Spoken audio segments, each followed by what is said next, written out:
Oke, assalamualaikum warahmatullahi wabarakatuh. Nama saya Muhammad Rizky. Saya akan menjelaskan teori demokrasi dan problematika di Indonesia. Ini adalah pemenuhan tugas teori politik. Sejak memasuki era reformasi, konsep demokrasi semakin nyata didengungkan. Hal ini terlihat dari kebebasan berpendapat di kalangan masyarakat dalam mengkritik pemerintah. Dicabutnya larangan ekspresi budaya oleh Presiden Republik Indonesia keempat Abdul Rahman Wahid, menandakan bahwa prinsip demokrasi Pancasila masih diminati oleh bangsa. Namun di sisi lain, era reformasi juga membawa dilema untuk bangsa ini. Salah satunya adalah karena kebebasan berpendapat kerap disalahgunakan sebagai penegasan terhadap identitas kelompok tertentu atas nama mayoritas.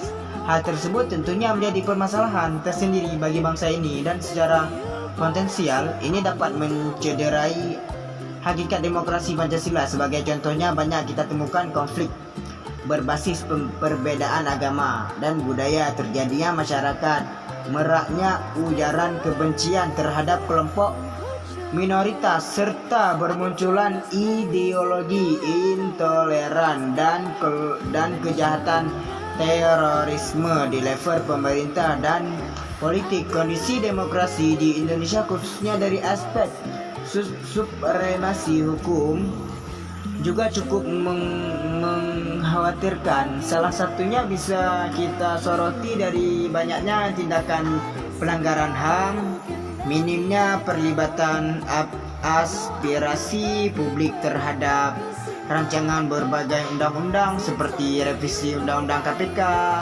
rencana berbagai undang-undang seperti revisi KPK, keberadaan yang menyulitkan perjuang HAM, beberapa penerbit yang tidak dilandaskan pada kajian objektif, dan masih banyak hal lagi yang tersebut sangat ironis, karena kedaulatan ada di tangan rakyat dan partisipasi rakyat adalah hal yang mutlak sekaligus kunci dari demokrasi itu sendiri. Kedaulatan tertinggi suatu negara sebagai entitas politik dan sosial budaya ada di tangan rakyat.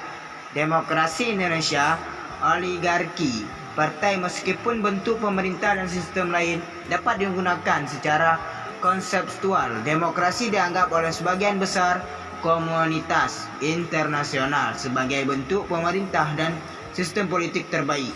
Demokrasi dapat dicapai melalui 3 cara umum, yaitu sumber, kekuasaan, pemerintahan, tujuan yang ingin dicapai pemerintah. Tata cara perbentukan pemerintah dalam konteks Indonesia harus diakui bahwa baik negara Pancasila maupun negara Undang-Undang Dasar Negara Republik tahun 1945 tidak digunakan sebagai landasan konstitusional untuk menunjukkan secara jelas atau tegas menunjukkan demokrasi. Namun, ketika sampai pada badan utama konsensus kedua bangsa, akan ditemukan bahwa pemikiran demokrasi adalah persimpangan antara ide-ide yang berasal dari barat dan nilai-nilai luhur budaya nasional.